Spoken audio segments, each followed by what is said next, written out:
설명드렸던 오디오 플레이어 어떻게 만들었는지 짧게 보여드릴게요. 오디오 플레이어가 일단 선택이 되어 있고요. 그 다음에 전체 구조는 대략 이래요. 제가 좀 만들다 만 건데, 그러니까 만들다 말았다는 게 넥스트 말고 프리비어스 이런 것들 많은데 일단은 넥스트 하나만 골라서 한 거이고요. 전체 큰 구조는 이게 누구 DJ 플레이를 거의 이제 비슷하게 만들어 놓은 거거든요.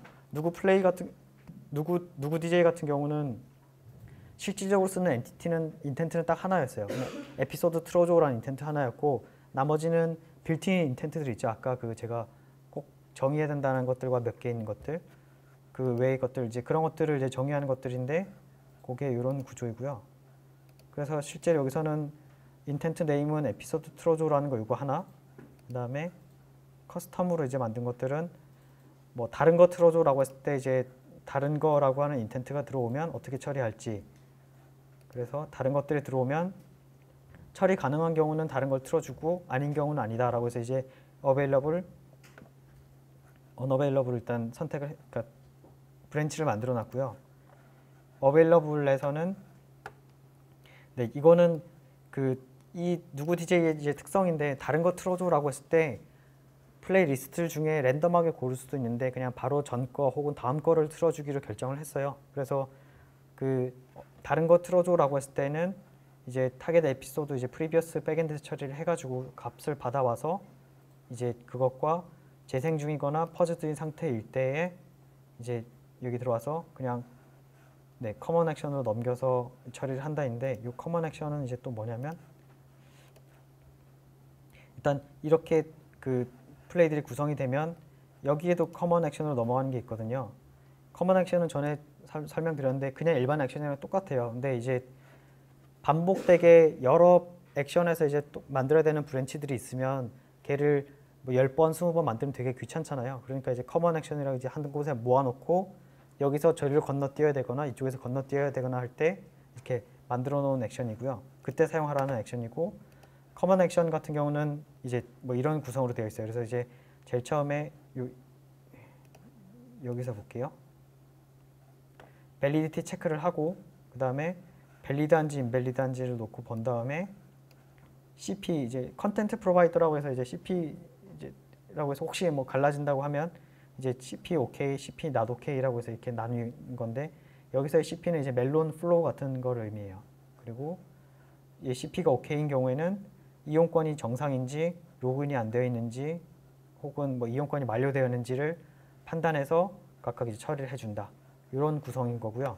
그래서 결국 이거는 음악을 틀어줘야겠다라고 마음을 먹었을 때 이 커먼 액션을 건너뛰어 들어와서 여기서 어디든지 이제 처리가 되는 거겠죠. 그래서 인밸리드하거나 CP가 OK가 된 상황이 아니면 그냥 뭐 지금 재생할 수 없습니다 처리를 하고, 이제 CP도 OK고 플랜도 OK다 그러면 이제 음악을 틀어드릴게요가 되겠죠. 그래서 플랜 타입이 이제 OK다라고 했을 때 내려가서 전곡을 들려드릴게요 라고 하고 프롬프트 플러스 디렉티브 이렇게 처리를 해놓은 거고요. 그 다음에 네, 뭐 로그인이 안 되었을 경우에는 not loggedin이라고 이렇게 제가 값을 받아와서 비교를 하고, 그 다음에 여기서는 뭐 1분 미리 듣기로 재생됩니다 이렇게 안내를 하고, 그 다음에 이제 1분 미리 듣기 프롬프트 플레이 프롬프트를, 그러니까 디렉티브를 이제 재생하게, 네, 그렇게 구성이 되어 있는 거예요. 네, 대부분 답이 좀 비슷한 구성이에요. 그래서 언나다건, 넥스트건, 플레이건, 리와인드건 가능할 때 일단은 여기 available이라는 브랜치를 만들어서 각각 다 처리를 하고요. 그 다음에 플레이 같은 경우는 무시하게 해야 된다고 아까 말씀드렸잖아요. 그래서 무시하는 경우는 요걸 눌러서 사일런트 프롬프트 처리를 했다라고 보시면 될 것 같습니다.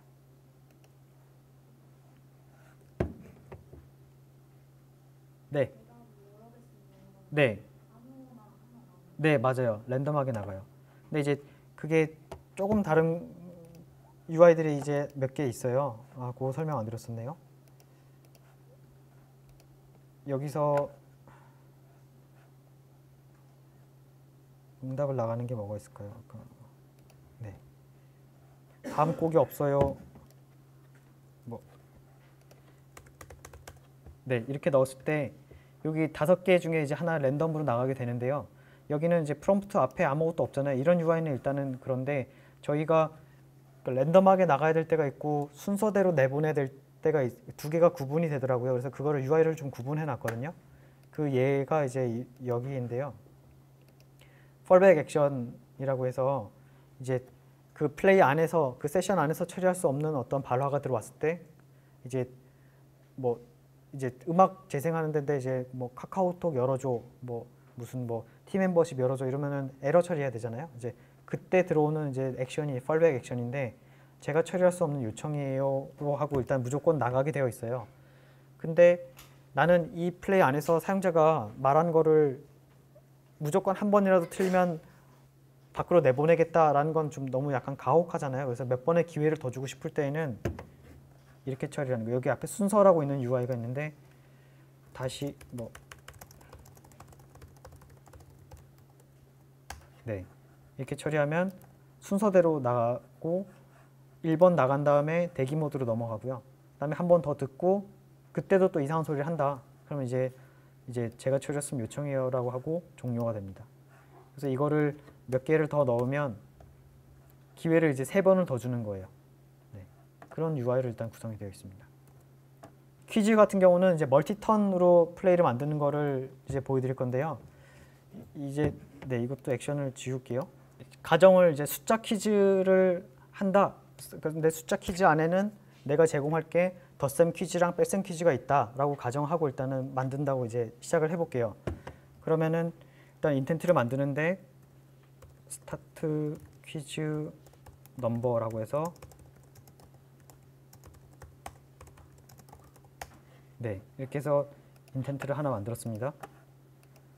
그리고 나서 우와, 네, 시작하자라고 해서 들어간 다음에 그럼 너가 할 수 있는 거는 덧셈 퀴즈와 뺄셈 퀴즈가 있다. 어떤 것들을 선택할래? 라고 이제 물어서 사용자가 그럼 나 덧셈 할래? 라고 했을 때 그 다음에 이제 덧셈으로 넘어가는 그런 멀티턴을 의미하는 거거든요. 네, 그거를 일단 보여드리면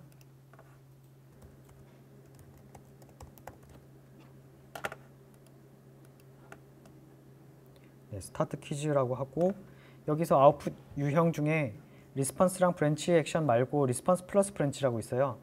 얘를 선택하면은 이제 멀티턴을 할 수 있는 건데 여기에 이제 UI 보면은 기존에 리스폰스를 하면 리스폰스만 입력할 수 있게 되어 있는데요. 얘를 선택하면 리스폰스 그리고 브랜치 그리고 리프롬프트라고 있어요. 그래서 여기서 얘로 바로 보여주면 될 것 같은데 숫자 퀴즈 시작 그 다음에 덧셈 또는 네, 이렇게 말을 하면 여기서 요 말을 하고 이제 대기로 넘어간댔잖아요. 그래서 대기로 넘어가면서 요 밑에 브랜치 중에 어디로 갈지를 판단하는 과정을 한번 겪어요. 그래서 여기서 덧셈이라고 해서 덧셈 뺄셈이라고 하면 요 브랜치 액션을 그러니까 덧셈 또는 뺄셈을 얘기를 하는데 곱셈이라고 얘기를 하면은 어디로는 갈 수 없잖아요. 그랬을 때는 리프롬프를 통해서 네.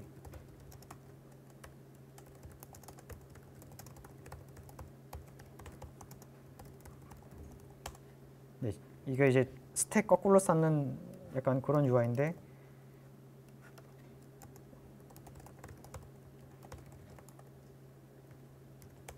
네, 아까 그 fallback이랑 똑같은 UI거든요. 그래서 이제 여기서 덧셈 또는 뺄셈을 선택해 주세요라고 했는데 사용자가 곱셈이라고 얘기를 하면 어디든 갈 수 없으니 여기 리프롬프트에서 첫 번째 거가 이제 응답이 나오고 다시 대기 모드로 넘어가요.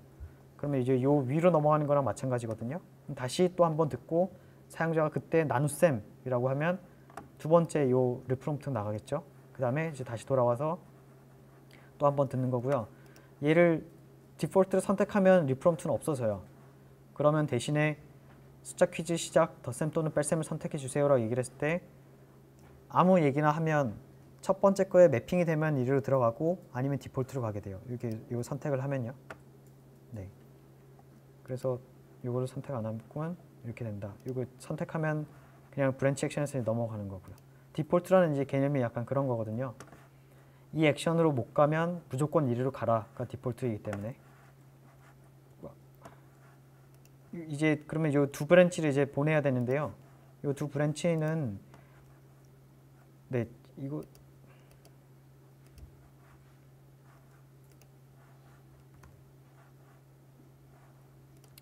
네 일단 제가 하나 만들어놔야 되는데 퀴즈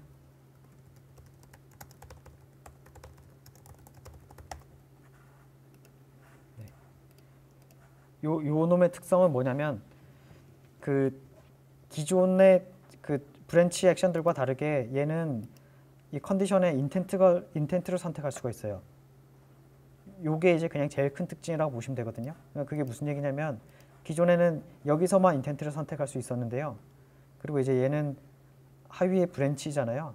브랜치인데 기존에는 다른 브랜치들 보면 요 파라미터를 쓰는 요런 컨디션 하나 혹은 컴포짓 하나 이렇게만 선택할 수 있었는데 여기서는 인텐트를 선택할 수가 있고요.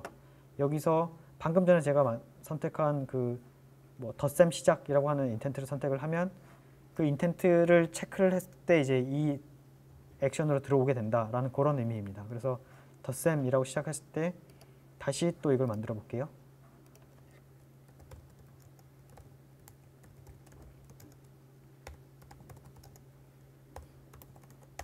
네, 이렇게 했을 때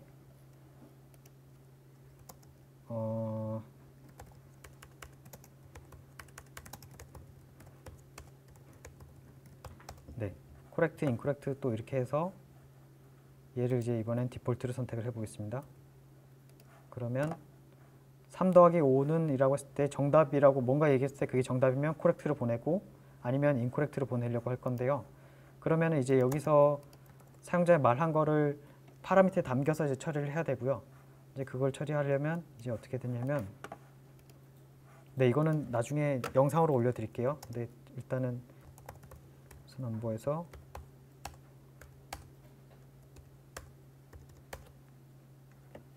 네, 이건 뭐 지우고 일단 숫자를 얘기했을 때 저희가 분석할 수 있어야 되기 때문에 그 숫자를 얘기하는 거를 여기다 만들어 놓고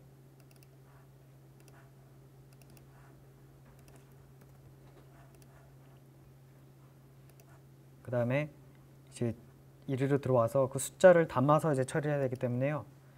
여기 안에서 숫자를 담아 넣을게요. 그래서 사용자가 말한 넘버를 네, 여기 넘버 앤서라는 곳에 담고 담아야 되는데 지금 인텐트를 불러올 수가 없어요. 엔티티를 불러올 수가 없어요. 그 이유는 방금 전에 이제 보신 분들은 아시겠지만 이제 그 그러니까 숫자 응답하는 것들을 다른 인텐트로 제가 하나 새로 만들었잖아요. 그러다 보니까 여기에서는 가져올 수가 없거든요. 그럴 때는 다른 인텐트 엔티티 타입 더 불러오기를 선택해서 네, 이걸 선택하면은 이제 이 말한 것도 이제 여기다 응답 넣을 수 있게 되는 거고요. 요 개념이 이 빌더 안에서 이제 그나마 좀 제일 약간 그 어려운 개념이 될 것 같아요.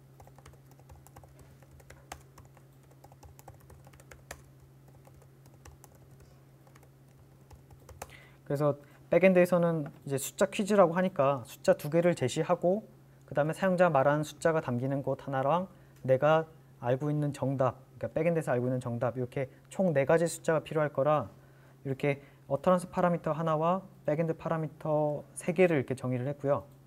이거를 이용해서 이제 아까 이렇게 작성했지만 실제로는 아마 이렇게 돼야죠.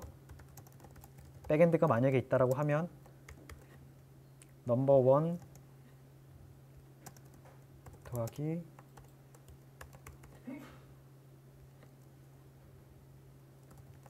네, 이게 사실 제대로 된 응답, 그러니까 질문 구성일 거고요. 여기 코렉트에 이제 들어가면 이제 비교를 해야 되는 거예요. 사용자가 말한 앤서와 파라미터로 선택해서 내가 백엔드에서 알고 있는 정답이 같은 경우에는 정답이라고 외쳐주면 되는 거고요. 요거 구성이 지금 이렇게 3단 구성으로 되어 있는 거고 2개의 이제 그 멀티턴 분기가 일단 구성이 되는 건데, 일단 지금 백엔드가 없으니까요. 요거는 지울게요. 그리고 동작하는지만 일단은 보면, 그리고 코렉트에 가서는 사용자가 말한 값이 이거를 비교해야 되는데 지금 이 파라미터도 없으니까 일단은 아까 3 더하기 5였나요? 8이라고 해서 일단 넣어 보겠습니다. 그러면은 이제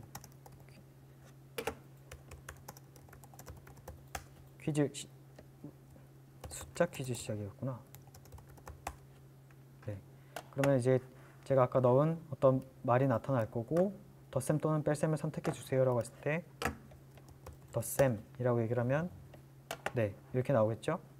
그래서 3 더하기 5는이라고 했을 때 8이라고 하면 정답이라고 외치는 거고, 네, 그 구성은 요 흐름을 따라간다 라고 일단은 보시면 될 것 같습니다. 그래서 요거는 일단은 제가 예로 일단 올려드릴 거고, 멀티턴을 이용해서 플레이를 만들지 않으실 분들이 많을 거예요. 그러면 이제 이건 의미가 없을 텐데, 근데 플레이를 만들 때 꼭 이제 자주 발생하는 거는 방금 말씀드린 대로 이런 식으로 이렇게 분석이 안 되는 경우는 꼭 이런 식으로 숫자 퀴즈 시작이라고 하지 않고 퀴즈 시작으로 할 수 있다라고 판단됐을 때는 이제 인텐트에 들어가서 그 문장들을 네, 거기에 맞는 데다 일단 추가를 해야 된다라고 일단 이렇게 이해하시면 될 것 같습니다. 네, 이거는 지금 제가 아까 딴 거 선택해가지고 지금 수정이 안 되네요. 요거에 대해서도 여기에서 제가 다른 인텐트 엔티티 가져오기를 통해서 요거를 연결을 했거든요. 그거를 무슨 얘기인지 다시 살펴보면, 지금 이 스타트 퀴즈 넘버, 요 루트 액션에 연결된 인텐트는 숫자 퀴즈 시작을 해달라라는 인텐트인데요. 여기에는 지금 숫자를 넣어놓지 않았고, 그렇기 때문에 엔티티라는 게 존재하지가 않아요. 엔티티 존재하는 건 제가 아까 다른 인텐트에다 정의를 해놨거든요. 그러다 보니까 이제 필요할 때 이제 다른 인텐트에서 가져오기를 통해서 이렇게 연결을 해 놓으면 실제 요 인텐트와 요거 간에 이제 지금 보이진 않는데 이제 어떤 관계가 생기게 돼요. 그래서 이제 얘를 수정할 수 없게 되는 상태가 되어 버리는 거거든요. 그래서 만약에 그 다른 인텐트에서 엔티티 가져오기를 선택하면 인텐트 수정이 되게 방금처럼 이제 불가능하기 때문에, 만약에 그걸 꼭 써야 된다라고 할 때만 이제 아까 그 버튼을 통해서 이제 추가를 해야 되고, 이제 약간 또 다른 방법으로